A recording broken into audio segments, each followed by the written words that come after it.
general depression. For grief, I think the only option is to experience it. Yeah. I don't think that you really can't come. And that's something that I can really speak on because I don't think I've ever like experienced You've never like had grief. I haven't experienced like Never real grieved? grief in terms of like loss. I don't think I've had like. I mean, I'm sorry. I'm not going to count like me like. The only like, grief that I would have is like some like maybe like a relationship. Like, okay, like, yeah, I grieve that. I'm mad that you're invalidating that. Because that's what we talked about in our breakup episode. I mean, like. That's a valid form of grief, Renee. It is. But like, I don't. Look, I'm sorry. I'm sorry. And I'm going to say it anyways. I know y'all know what I'm about to say, but I'm going to say it anyways. It is like not the same versus like losing a parent. Right. Like, like that's like some real profound grief.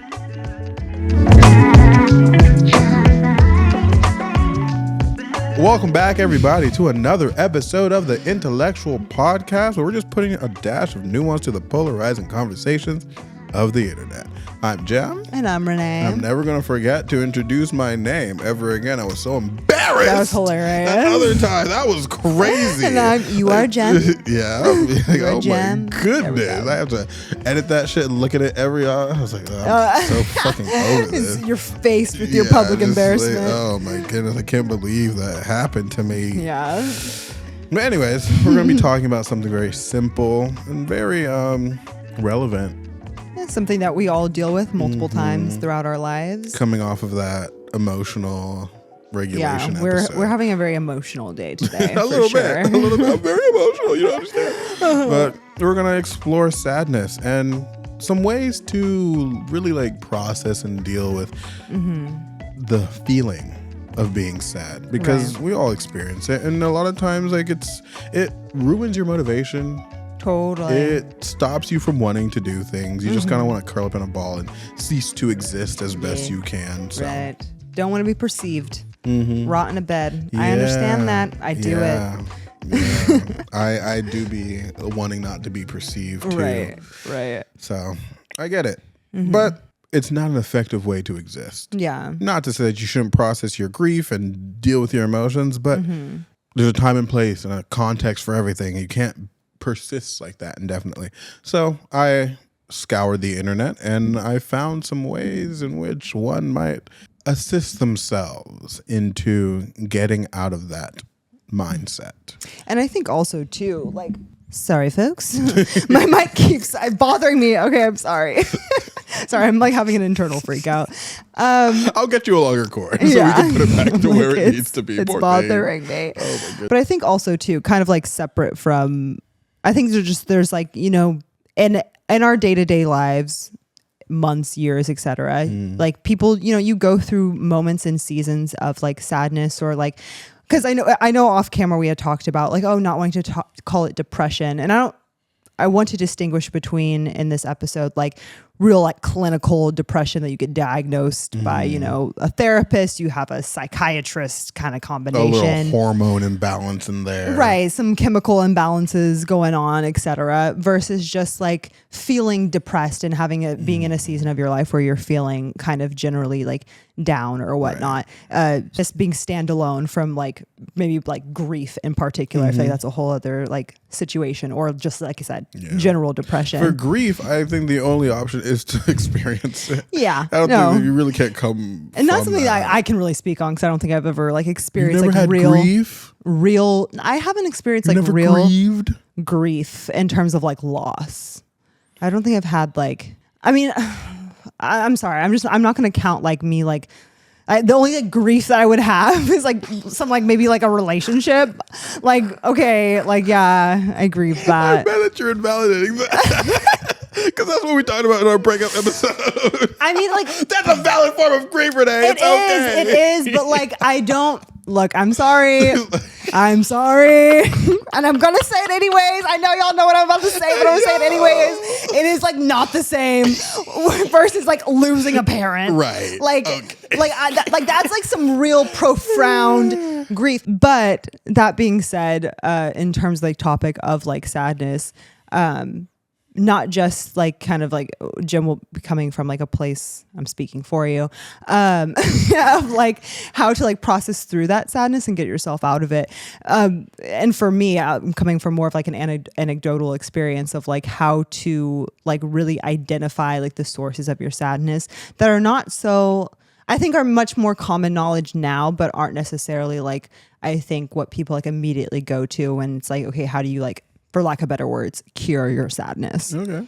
I'm curious about that. Let's start there. I literally think it's things that like, I think at this point, it's there. Let's start there. Yeah, that sounds so interesting. No, Talk because, about nuance. Right. Let's get into it. Well, I think to start bringing content, like I said, it's more anecdotal for me. Like I have throughout my life, like struggled with like depression and general sadness, like off and on throughout my existence. Jeez. Woo! Maybe I should go see a psychiatrist. I'm just kidding. I don't. Yes. No. But one thing, because one thing you learn, right? Like when you learn about how to deal with like your sadness is like, okay, like you're feeling sad and hopeless and all these sorts of things. And so how do you solve that? Like you know, go, I don't know, just like the typical things that you know to go and like do and whatnot.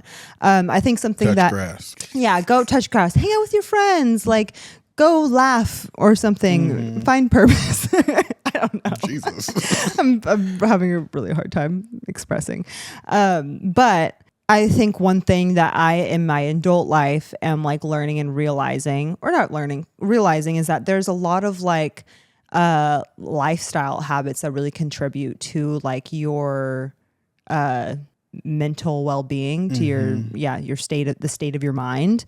And I don't know that like, actually I do take it back. I think people are definitely very much aware of it, but don't necessarily always like see like how important it is. Yeah. And not just like the lifestyle. So when I'm talking about lifestyle, I'm mainly talking about like diet and exercise, those sorts of things, and how important that is to like maintaining like a good like mental state. But not even just that. For me as a woman, something for me that have been coming into and really learning more about is understanding my cycle. My like, I guess it's just like your menstrual cycle.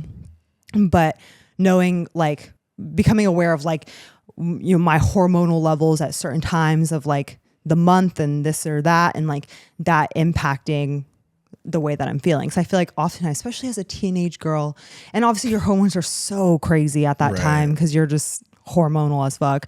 But you really assign, and there is significance. It's not, because that can be a whole other conversation. Like there is significance to your emotions and your feelings, of course. But there are times like as like a kid, like I would assign so much significance to my feelings. And then like a couple weeks later, I'm like, I'm feeling so energetic and happy. I'm like, and I'm manic? Am I manic? Am I manic? No, you're a woman.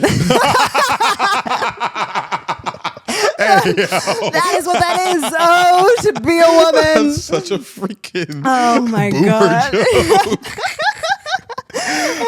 Fucking millennial, Jesus Christ. Oh no. But it is to a degree, like obviously this is like, we're talking about like general, like typical sadness, etc. Question. Yeah. Is the hormonal cycle the same at the same time every month? Yes. Yeah. You go through a cycle. It's the same. And there's certain like for me, like this past cycle, my period, it was very intense. Like my like emotions, like my PMSing, it was hardcore. You were going this time. through it. I literally was being dragged through the mud. It was to the blood, if you will. Oh my God. No, it was intense.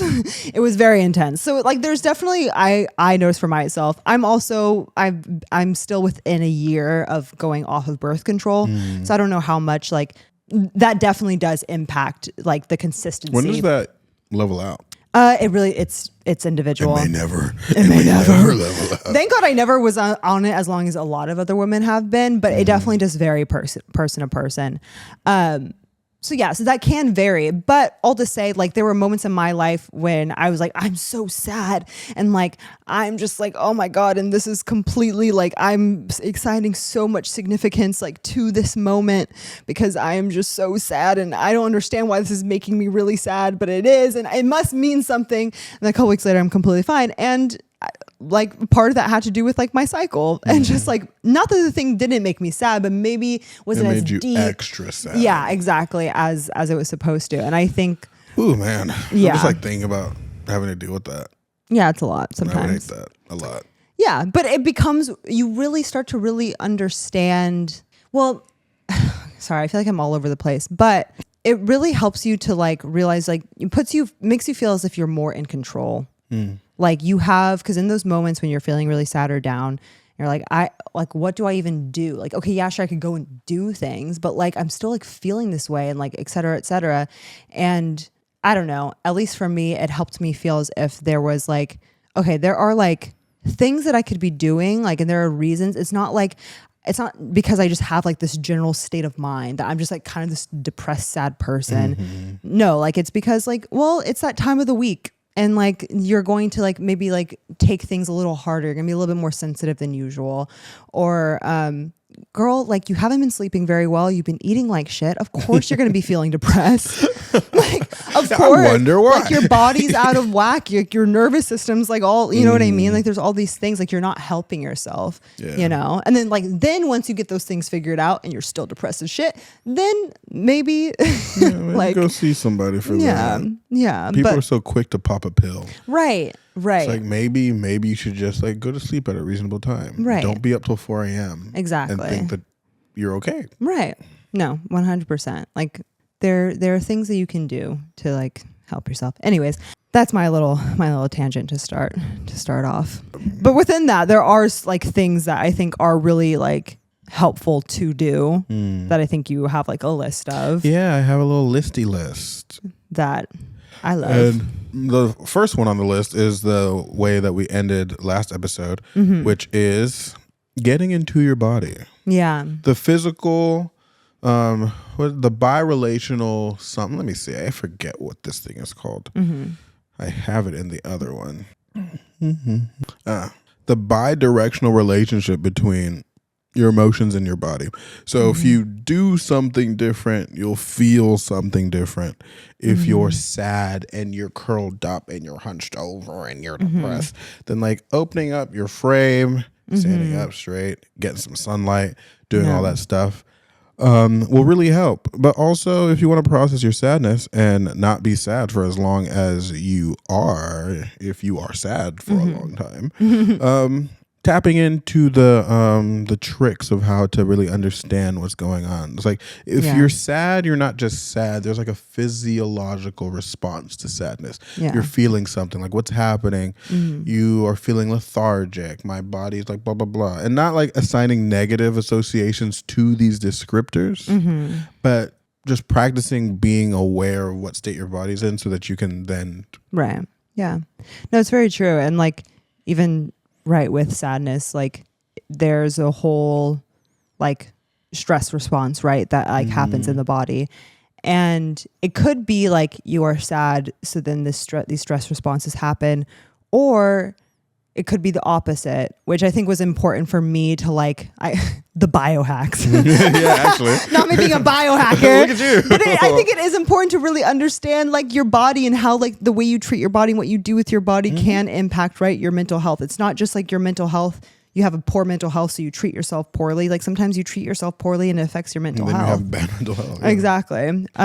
So like, you know, if you, which I probably definitely struggle with, this is not, I've been tested for this, but I definitely have high cortisol levels probably. And that like is right, like the stress hormone that like can, you know, that can be caused through just like, right, you have general stress, maybe eating poorly, all these sorts of things. That can cause you to feel depressed. Threatens your survival. Even losing weight actually raises your cortisol levels. Yeah. Right, because why are you starving? Yeah. It's like, you're hungry, bitch. Eat. Yeah, exactly. So, there's all these things. I think it's less important to manage your cortisol levels and more important to find ways to relieve the activation of said cortisol. Right. Because your brain will be activating cortisol like it's a thing to do. Right. All that for any little thing. Right. For any little fucking thing. Like cortisol, stop. Why? I'm good. Like, totally. Jesus Christ. But it's like, okay, so dopamine. Even though we have a lot of that these days, a lot of dopamine activation, but like less electronic ways to trigger your reward center. Yeah. Like eating a really sweet strawberry. Yes. 100%. And strawberries are also a prebiotic. Yeah. I'm not a nutritionist. Yeah. I just know these things for whatever reason. Or like you were saying, like sitting, like sunbathing. You're not like vitamin D is very important. Oh yeah. You're not getting enough sun. That's like, as much as you can. I know lifestyle stuff can like make that hard sometimes. I know I spend like living in London. Yeah, totally. Or I was gonna say I spend a majority of my time inside just by just what I tend to be doing day to day. So it's hard for me to get sun sometimes. But yeah, that being like a really like important thing to do. Right. The other one was also like number 2 on my list was eat healthy. So kind of really in line with what you're saying. Yeah. Like you were saying, we don't put enough importance on how important the food that we eat affects our mood. Our stomach is our second brain, y'all. I think it was like 2/3 of your like mental like stuff is determined by your gut health. Yeah. And I was like, wild. That's kind of insane. Yeah. That's kind of insane. We're over here eating Pepsi. And Not me just drinking a whole thing of Coke, Coca-Cola. Like, and I enjoyed every second of it. They're delicious, but like donuts, pizza, chips, all those processed foods. Yeah, processed food is not your friend. Yeah. But you know what is your friend? Fiber. Oh, yeah. So eat healthy. Just, eat what you want to eat. Just put more fiber in your diet. I heard that hemp bars are really good for fiber. Yeah, I mean, there's like a lot of like things that are high in fiber. You can just like that are really easy just to add. You just have to like once you like chia seeds. Once you're like aware of like the healthy stuff to eat, like how to eat healthy, it's not as hard to eat healthy because you're just kind of naturally just eating. I sound dumb, but like I don't know. Like it's just like these things. Like you don't have to think as hard as you think you do about eating healthy once you kind of know like. I would argue that everyone knows what's healthy, even if you just follow the basic food pyramid. Yeah. Except like you don't need 11 servings of bread. Right. That was weird. Yeah. Why was that there? That was strange. But like if you just follow that and you look at the top, like everyone's food pyramid of their usual diet is typically like the triangle is like inverse. So like the bottom is the processed food and the top is like the vegetables and stuff. Right. If you just follow the food pyramid, except for the bread part, you know what to eat. Yeah. We all learned that in school. Right. So you're good. Yeah. This is very true. It's not like a complicated thing. Right. I agree. Another one I had was nourish your mind. Yes. Nourish your mind. I think one of the most interesting aspects of feeling a certain way is that you, especially if you're like really advanced and really smart, you will focus on that. And you will sit with that. Yeah. And you will try to figure out everything that you can about the extent of why you're feeling a certain way. And you will just get lost in the Drive spiral. yourself crazy. They call that overthinking, I guess. I think that's what they may call overthinking, right? That's what that is.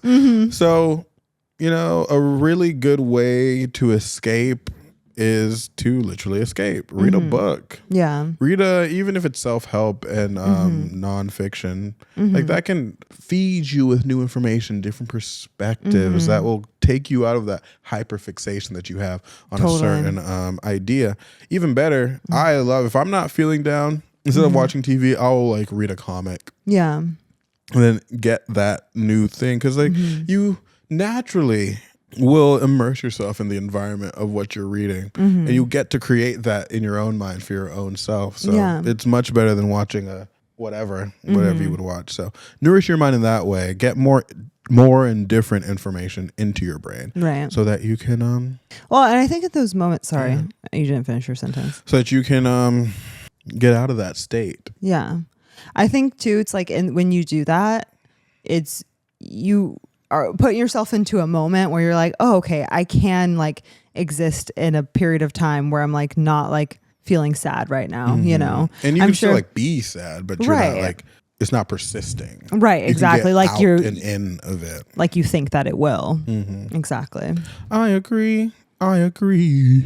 Number 4 I have is the healing power of music. Maybe that shit's appreciated enough. Maybe it's not. But music has such an uncanny ability to affect your physiology. Yes. Like if you're listening to heavy metal, that stuff is like constricting. It feels like rage. I want to like rage against the machine. Yeah. But if you're listening to like something classical, it's like your entire body feels light and aerated and shit like that.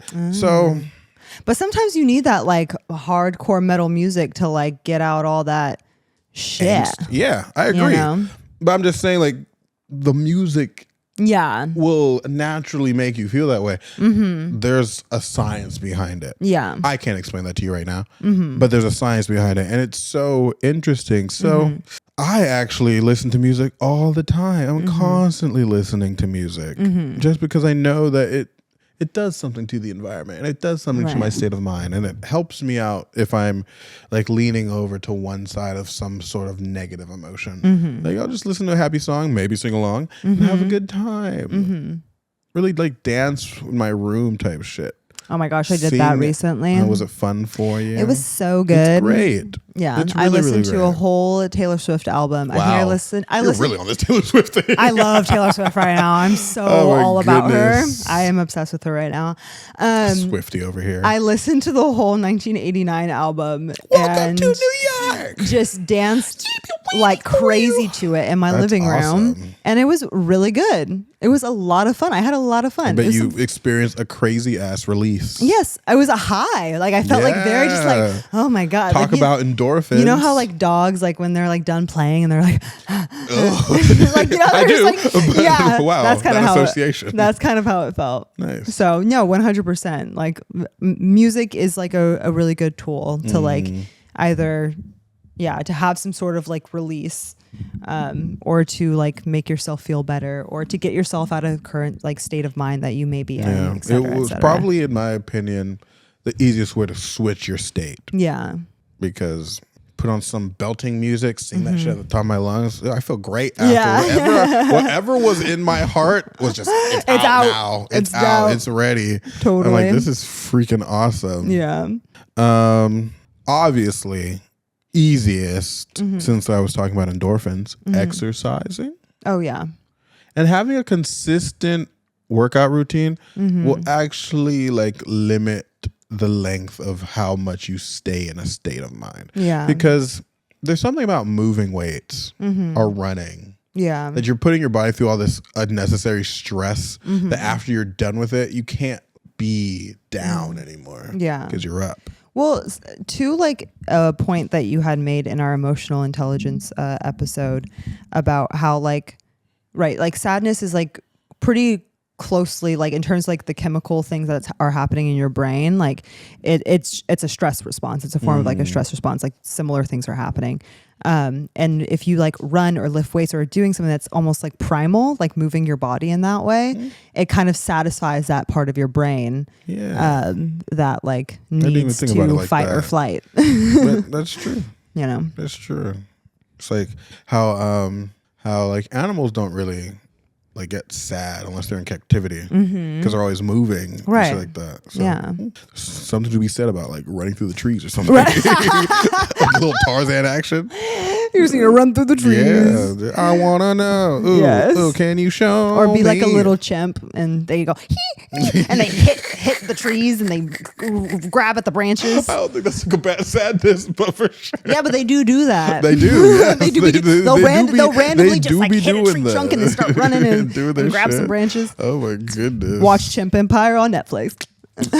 We're not sponsored. What is this free sponsorship you're doing? Until Netflix is giving us money, we are not recommending any of their shows. Stop it. Goodness, do not watch Chimp Empire on anything. Oh Netflix, God. Send me money if you want me to tell people to do something. Jesus Christ. Oh gosh, okay, next one. Hype yourself up. Yes. Stare at yourself. I do this every morning. I'm not like sad right now, but I do this shit every morning because it's important to upkeep even when you're not sad, right? Yeah, like build the habit. I just like just be complimenting myself like, damn, bro, that's crazy. You be out here looking like that every day. Yes. Out here, it's not fair. It's not fair for these hoes. No, I'm just kidding. Oh my gosh. In the mirror. It's not fair for these hoes. Nah, I be saying shit like this. Like, okay, fam. I see you. Hey, I see you, fam. Right. Nice. 100%. Yeah, all about that that self-talk, I guess. Positive self-talk. Right. Like depending on what you're being all sad about, that is very important, right? Yeah. Especially like if it's like you're sad about like a breakup or something. Definitely feeling worthless. Oh, yeah. Definitely feel rejected. Like you're not good enough or some.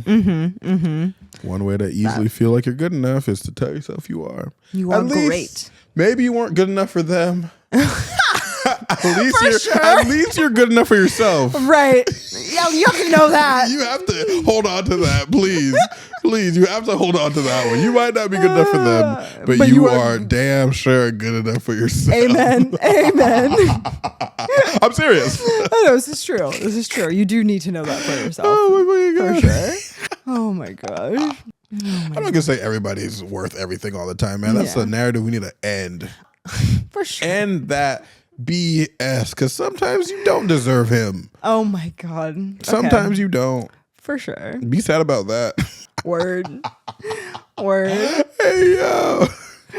And then the last one I have is a concept that I love. Yes. I heard someone talking about it. And this lady, she was going through a period and she was stressed out and she was upset. And the source of her stress was the dishwasher that she had. Horrible dishwasher. It did not work. Stressed her out. You had to rinse the dishes before you put it in the dishwasher and then run the dishwasher, never cleaned it. She was talking to her therapist about how she felt like she couldn't accomplish anything. A little dramatic because she couldn't wash these dishes. And the therapist was like, bruh, just run the dishwasher twice. And she was like, but you can't do that. You're not supposed to do that. And he was like, says who? Right. If you need to run the dishwasher twice, run it twice. Do what you have to do to set yourself up for success. Don't be bogged down by what you feel that like you need to do all the time. Like if you can't do something the way it's supposed to be done, then you're not doing anything. You're just stuck in bed all day because you can't make your bed that day. Right. Like leave your bed unmade. Yeah. And go outside. Right.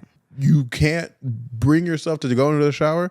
Walk around your neighborhood unshowered. Yeah. If that's what you need to do, that's what you need to do. And who cares about the implications of doing that? Yeah. I really resonate with that too. Cause like there's, especially when like you're in, right, like that example, that woman's like feeling like probably general overwhelm and stress in her life. And it's just like this thing is just like just getting on her last nerves. Like I can't even do this. This is just like the most simple thing. It's not even going right for me. Like nothing's going right for me. And how defeated are you feeling after that? And it's like, and then, right, like you're in this frame of like, well, there's like, I have to do it this way or I can't, or it's not the right way. And there's all these rules and all these sorts of things. And you can create the rules like in some respects. Like we don't always have to follow the rules or the norms of things, especially like you said, when it's like just like you said, just literally just run the dishwasher twice. There's you're not hurting anyone by doing it. The dishwasher patrol isn't gonna bust down your house talking about, what do you do? You ran that twice, the same dishes twice. Like you're fine. 100%. It's okay. And I think even then too, like under like the the subject of like sadness and feeling down, like, in times I know I felt this way when I'm like, just like feeling very sad. I'm a person who prides myself on my appearance and dressing nicely and whatnot. When I'm like feeling down as shit, like I get so so stressed out about what to wear. I'm like, oh my God, but like I have to wear, like I have to look nice and I have to, it's like, who's saying that? Like just put on literally, or also too, this is what I'll do. This is even a better example of this, of like, if I wear something like twice or like 3 times or something like that when I go to work, and it's like, well, like it's fine. Literally no one gives a shit. As long as like, if that's all you have like the mental space for is to wear like the same 3 things to work right now, because like you just like can't do it. You're stressed out, you're feeling upset or whatever. then just do that. It. Just do it. Right. Like literally. Because I actually do know a lot of people who have done that in the sense of like just a general like a decision fatigue, where they'll just be, you know what, I'm giving myself a uniform because I have a general overwhelm in my life, a general stress. I need something and I need simple. To something that I know what to put on in the morning, and that way I can get myself out of the house. Because I would do this where I would keep myself from leaving the house because I was trying to figure out what to wear. And then I would go back and forth with myself about like, well, all I want to wear is this like sweater. Like, I just want to wear this sweater and those jeans. If I wore that yesterday or wore that 2 days ago, and it's like, the clothes are still clean. Right. No one's going to give a shit. Like, I need to stop stressing myself out. Did you wear that sweater yesterday? Yes, I did, bitch. Yes, I did. And I'm wearing it today. Hey, this girl wore that sweater yesterday. And the thing is, none of my coworkers ever say anything. Yeah, no one cares. And if anything, we actually talk about all the time how we just wear the same shit to work all the time, because it's like, it is what it is. Yeah, why stress yourself out about it? Exactly. Ooh-wee. Sometimes we do make things like more difficult for ourselves, you know? Humans are complex creatures, and we do complicate things. Right. It's a thing. Sometimes some things you just got to let go. So to deal with the important stuff, you just got to let some things go, you know? I agree. So this is very true. And I think like we said at the beginning of this episode, like sadness is something that you're going to deal with periodically throughout your life, and figuring out the right like tools and whatnot, what works best for you. Like you were saying, like singing, it really can immediately change like your state of mind and like really put you into a different headspace. Like that's important stuff to know about yourself. Yeah. Like otherwise you're stuck. It's going to be hard to get through life. Yeah. If you're not. What were you going to say? Well, no, I didn't want to say that to a generally depressed person. Say you're not going to get through life. They're going to be like, good. Yikes. No, that's what I'm saying. A separate issue. Yeah. But yeah, no, it will be hard to get through life if you don't have the tools to like get you through negative emotions. Because negative emotions are a part of life. Yeah. Are a part of life. Yes. So it's important to be able to get through them. Yeah. Have passions. Have things you like to do. I love cooking. And throwing that garlic in that pan, having my house smell like heaven. Yes. It's therapeutic. I love it. I love it. That'll cure my depression in an instant. I'm not sad anymore. And like cooking something perfectly. Like once you have the skill to do something well. Yeah. Like the perfect execution. Oh, I just want a bacon, egg, and cheese. And it's the best bacon, egg, and cheese you can make because you made it yourself exactly the way you want to make it. Love that. It really, and that's like like the simple pleasures in life. Really finding like the simple pleasures. Like sometimes coming home and just lighting a really good smelling candle, turning on your favorite show and drinking a glass of wine. Glass of wine, baby. Ooh, I haven't done that in so long. And like sometimes that's what you just got to do, and it's okay. I agree. And you'll feel a lot better from it. I agree. You know.